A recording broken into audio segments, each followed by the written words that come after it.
اعوذ باللہ من الشیطان الرجیم بسم اللہ الرحمن الرحیم الحمد للہ رب العالمین والصلاة والسلام علی سید الانبیاء والمرسلین حبیب الہ العالمین ابی القاسم محمد اللہم صل علی محمد وآل محمد وعلی آلہ الطیبین الطاہرین سیما بقیۃ اللہ فی الارضین۔ ماہ رمضان کے 19ویں دن کے لیے اہل بیت اطہار علیہ السلام کی جانب سے یہ روایت وارد ہوئی ہے۔ ارشاد فرماتے ہیں اللہم وفر فیہ حدی من برکاتہ وسہل سبیلی الی خیراتہ ولا تحرمنی قبول حسناتہ یا ہادیا الی الحق المبین۔ فرمایا اے پاک پروردگار، اس ماہ مبارک رمضان میں اس کی برکتوں سے جو لوگ فائدہ اٹھائیں گے اس میں میرا نصیب قرار فرما، اس میں میرے حصے کو بڑھا دے۔ وسہل سبیلی الی خیرات، اور اس کی نیکیوں تک پہنچنے کے راستے کو میرے لیے آسان کر دے، اور اس کی نیکیوں کو قبول کرنے سے مجھے محروم نہ فرما۔ اے واضح اور آشکار حق کی جانب ہدایت دینے والے، جتنی بھی تمنائیں، جتنی بھی دعائیں اہل بیت اطہار علیہ السلام نے بارگاہ احدیت میں ارشاد فرمائی ہیں، ان تمام کے اندر اسلامی معاشرے کے لیے آئیڈیلز کو طے کیا گیا ہے۔ در حقیقت ہمارے لیے خط عملی کو معین کیا گیا ہے کہ اگر آپ اپنی زندگی کے اندر کسی راستے پر چلنا چاہیں تو یہ وہ راستہ ہے جس کے اوپر چلنا آپ کے لیے ضروری ہے۔ اس دعا کے 3 حصوں میں سے پہلے حصے میں ارشاد فرمایا کہ اے پروردگار، ماہ مبارک رمضان کی کچھ برکتیں ہیں، ماہ مبارک رمضان کی کچھ سعادتیں ہیں، اور وہ سعادتیں ایسی ہیں کہ جن کو بندے حاصل کر رہے ہیں۔ اب یہ ہر ایک کے ظرف کے اوپر ہے، کوئی اس میں سے کم حاصل کر رہا ہے اور کسی کو ماہ رمضان کی برکتوں میں سے بیش بہا برکتیں نصیب ہو رہی ہیں۔ فرمایا کہ اس کے اندر میرے حصے کو بڑھا دے۔ ہر انسان اپنی صلاحیت کے مطابق حاصل کرتا ہے۔ خدا تعالی سے یہ کہہ دینا کہ وہ میرے حصے کو بڑھا دے در حقیقت ایک مفہوم کی طرف اشارہ ہے، ورنہ وہ پروردگار تو فیاض ہے، جود و سخا کے دریا اس کے اندر بہہ رہے ہیں۔ کہیں یہ ممکن نہیں ہے کہ کسی مخلوق کے اندر اللہ کی نعمتوں کو حاصل کرنے کی ظرفیت ہو اور خدا تعالی دینے سے گریز فرمائے۔ یہ دنیا کے اندر صدقہ دینے والے اور صدقہ لینے والے کا معاملہ نہیں ہے۔ دنیا کے اندر جو کوئی بھی نیکی اور اچھائی کر رہا ہوتا ہے معمولاً اس کی ایک لمٹ ہوتی ہے، چاہے وہ اس کی توانائی پر بھی منحصر نہ ہو، توانائی بہت زیادہ ہو لیکن معاشرے کی طرف سے، ذہن کی طرف سے ایک لمٹ ہوتی ہے۔ تو یہ نہیں دیکھا جاتا کہ لینے والا کتنا لے سکتا ہے، معمولاً یہ دیکھا جاتا ہے کہ دینا والا کتنا دے سکتا ہے۔ پروردگار عالم کے معاملے میں یہ قانون بالکل مختلف ہے۔ وہاں معاملہ یہ نہیں ہے کہ دینے والا کتنا دے سکتا ہے، دینے والا تو خدا ہے جس کی بارگاہ سے پوری کائنات خلق ہوئی ہے۔ وہاں معاملہ یہ ہے کہ لینے والا کتنا لے سکتا ہے۔ اللہ نے عطا اور بخشش کے قوانین معین کیے ہیں۔ ہر مخلوق اگر ان قوانین کے تحت دنیا کی تمام مخلوقات اللہ کی تمام نعمتوں کو دریافت کریں تو خدا کی خزانے قدرت میں کوئی کمی نہیں ہے، وہ سب کو سب کچھ دے دے گا۔ لیکن مخلوقات کے اندر لینے کے اعتبار سے قوانین ہیں، ہر ایک کو ثابت کرنا ہوگا کہ وہ مستحق ہے، ہر ایک کو ثابت کرنا ہوگا کہ اس کا حق بنتا ہے کہ اسے دیا جائے۔ لہذا یہاں پر دعا ارشاد فرمائی اللہم وفر فیہ حدی من برکات، اے خدایا اس کی برکتوں میں میرے نصیب کو کامل فرما دے، برکتوں میں جو میرا حصہ ہے اس کو مزید بڑھا دے۔ وسہل سبیلی الی خیرات، اور اس کی نیکیوں تک پہنچنے کے میرے راستے کو آسان کر دے۔ آپ اور میں راستے کے آسان ہونے اور مشکل ہونے کو بہت اچھی طرح پہچانتے ہیں۔ ایک دفعہ ایک ایسی سڑک بنی ہوئی ہے جو بہت ہموار ہے، اسموتھ ہے، اس پر چلنا انتہائی آسان ہے، کم محنت کر کے آپ زیادہ فاصلہ طے کر سکتے ہیں۔ ایک دفعہ سڑک ایسی سڑک ہے، راستہ ایک ایسا راستہ ہے کہ جو ناہموار ہے، پہاڑیوں کے اندر موجود راستے کی طرح، جس میں مشکل یہ نہیں ہے کہ آپ کتنی توانائی لگائیں گے، مشکل یہ ہے کہ راستہ ناہموار ہے، تو آپ کو بہت توانائی لگانی پڑے گی اور شاید اس سے کہیں کم راستہ آپ طے کر پائیں جتنا ایک ہموار جگہ پہ ہوتا۔ بعض اوقات ہمارے اعمال ایسے ہوتے ہیں کہ نیکیوں تک پہنچنے کے ہمارے راستے کو مشکل کر دیتے ہیں۔ پھر اگر کوئی یہ دیکھے کہ مثلا میں بھی کوشش کر رہا ہوں، ایک اور آدمی بھی کوشش کر رہا ہے، وہ کم کوشش میں زیادہ آسانی سے پہنچ رہا ہے اور میں زیادہ کوشش کرنے کے باوجود مشکل سے پہنچ رہا ہوں، تو معاملہ اس وقت کی کوشش کا نہیں ہوتا، معاملہ اس راستے کا ہوتا ہے جو میں نے نیکیوں تک پہنچنے کے لیے اپنی زندگی میں سخت یا آسان بنا لیا ہے۔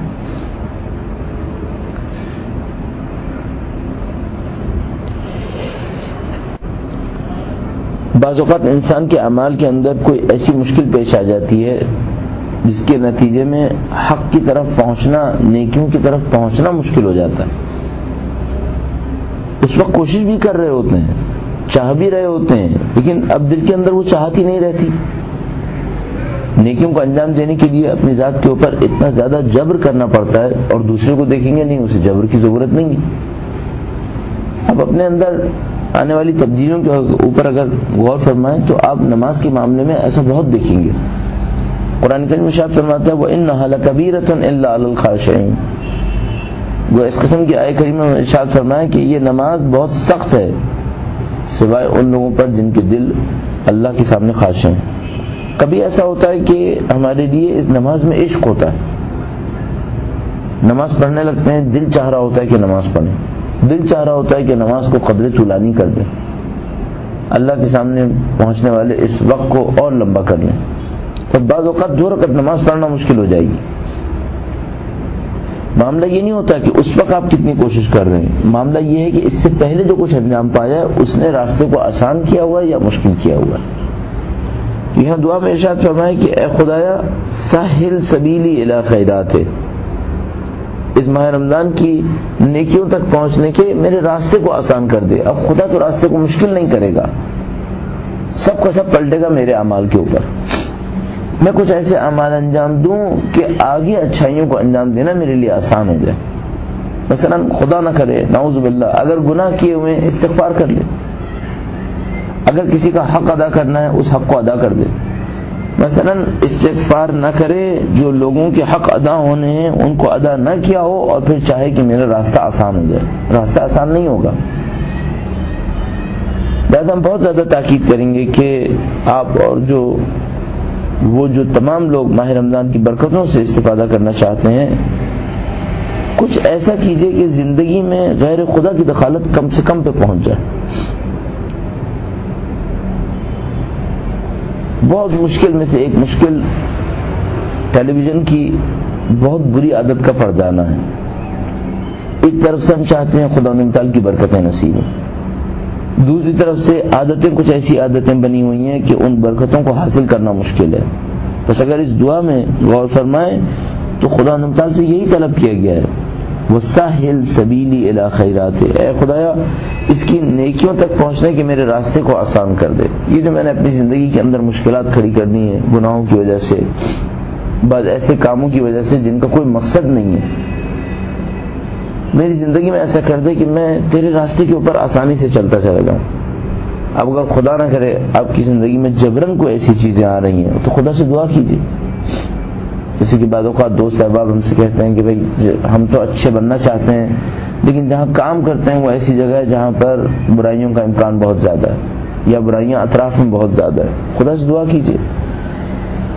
وہ خدا نمتال رزق پہنچانے والا آپ کو ایسی جگہ سے رزق دے سکتا ہے جہاں پہ آپ کے لیے برائی نہ ہو۔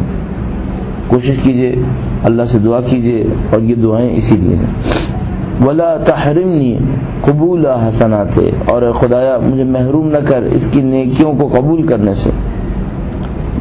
یوں لگتا ہے کہ جیسے یہ جو دعا مانگی گئی کہ خدایا اس کے راستے کو میرے لیے آسان کر دے، اس سے ایک سخت جگہ پہ پہنچانے کی کوشش کی جا رہی ہے کہ بعض لوگوں کے لیے تو اچھائیوں تک پہنچنا کامل ہو جاتا ہے، وفر فیہ حظی من برکات، اس کی برکتوں میں میرا نصیب کامل کر دے، تو بعض لوگوں کا تو حصہ کامل ہے، وہ ساحل سبیلی الی خیرات ہے، اور اس کے خیرات تک پہنچنے کے لیے میرا راستہ آسان کر دے۔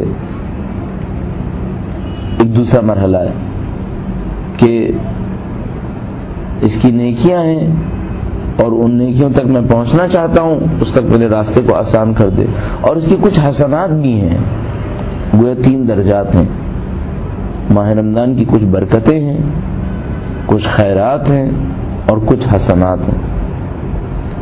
برکات تک حاصل پہنچنا آسان ہے، فرمایا اس میں میرے نصیب کو کامل کر دے۔ خیرات تک پہنچنا قدر مشکل ہے، فرمایا اس میں میرے راستے کو آسان کر دے۔ اور حسنات کوئی ایسا درجہ ہے ماہ مبارک رمضان کی خوبیوں کا جس تک پہنچنے کے لیے مولا نے فرمایا کہ ولا تحرمنی، اس کو میرے اوپر حرام نہ کر، فرمانا چاہ رہے ہیں کہ یہ کوئی تیسرا درجہ ہے۔ تک ماہ رمضان کی کچھ برکتیں ہیں، کچھ اس کی خیرات ہیں اور کچھ اس کے حسنات ہیں۔ حسنات کوئی بہت اعلیٰ پائے کا درجہ ہے، اور میں مقرر اس روایت کو آپ کی خدمت میں عرض کرتا رہتا ہوں تاکہ ہم ماہ مبارک رمضان کی حقیقت کے اوپر اپنی توجہ کو متمرکز رکھیں کہ ہمارے پاس روایتوں میں اشارہ ہوئے ہوئے کہ کچھ لوگ ایسے ہوں گے جن کو بھوک و پیاس کے سوا کچھ نصیب نہیں ہوگا۔ مولا نے یہاں پر اس بھوک و پیاس کے علاوہ 3 چیزیں بیان کی ہیں۔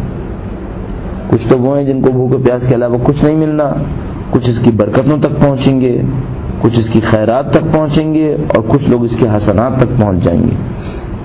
فرمایا پروردگار برکتوں میں سے میرا نصیب کامل کر دے، خیرات تک پہنچنے کا راستہ آسان کر دے، اور حسنات کے لیے ایسا کر دے کہ میں محروم نہ رہ جاؤں۔ اب یہ مولا نے جو کچھ یہاں پہ ارشاد فرمایا ظاہر ہے ان لوگوں کو دیکھتے ہوئے ارشاد فرمایا جو معمولاً معاشرے کے اندر موجود ہیں۔ آئیڈیل کیا ہوگا؟ ظاہر آئیڈیل تو یہ ہوگا کہ ہم حسنات کو بھی اس کی بہترین جگہ تک حاصل کر پائیں، خیرات میں ہمارے لیے کوئی رکاوٹ نہ رہے، اور برکات تو یقیناً ملے ہی ملے، اور یہ سب کا سب منحصر ہوگا ہمارے اپنے اعمال کے اوپر، ہمارے اپنے ارادے کے اوپر۔ آپ کوشش کیجئے ماہ رمضان کی نیکیوں کو حاصل کرنے کی کوشش کیجئے۔ ماہ رمضان میں ایک خاص توجہ دیجئے اس بات پر کہ جیسے آپ کے سامنے کوئی نیک کام آئے اسے ضائع نہ ہونے دیں۔ کیوں؟ ممکن ہے یہی جو ہم دعائیں مانگ رہے تھے انہی کے اثر میں آیا ہو۔ ابھی ہم یہاں دعا مانگ رہے ہیں کہ خدایا مجھے اس کی حسنات سے محروم نہ فرما، کوئی ایک اچھا کام انجام دینے کا موقع آیا اور میں نے توجہ نہ دی، یعنی میں نے خود دعا مانگی تھی خدا سے کہ خدایا حسنات سے محروم نہ کر، اب وہ میرے سامنے ایک اچھی چیز لے کر آیا کہ میں اسے اگر کر لیتا تو اس کی حسنات تک پہنچ جاتا، اور پھر میں نے اپنے سست ارادے کی وجہ سے اسے ضائع کر دیا۔ خدا جبرن نہ کسی کو برائی میں ڈالے گا، جبرن نہ کسی کو اچھائی دے گا۔ آخری عنصر خدا متعال کی دی ہوئی توفیق ہے، لیکن ارادہ میرا ہوگا، ارادہ میرا ہوگا، مجھے اپنے ارادے کو استعمال کرنا ہوگا، تو کہیں نہ کہیں کچھ قربانی دینی پڑے گی۔ اب آپ یہاں دعا فرما رہے ہیں کہ خدایا اس کی خیرات تک پہنچنے کے میرے راستے کو آسان کر دے، اور خدا نہ کرے نعوذ باللہ خود ہی کوئی گناہ انجام دے کر راستے کو سخت کر رہے ہو، تو پھر یہ دعا کہاں اثر کرے گی؟ اپنے ارادے کو استعمال کیجئے، جہاں قربانی دینی ہے وہاں قربانی دیجئے، جہاں پر اپنے نفس کو کنٹرول کرنا ہے وہاں اپنے نفس کو کنٹرول کیجئے، جہاں اپنے اچھے کام کی طرف آگے بڑھنا ہے وہاں بڑھنے کی کوشش کیجئے تاکہ دعائیں پوری ہو سکیں۔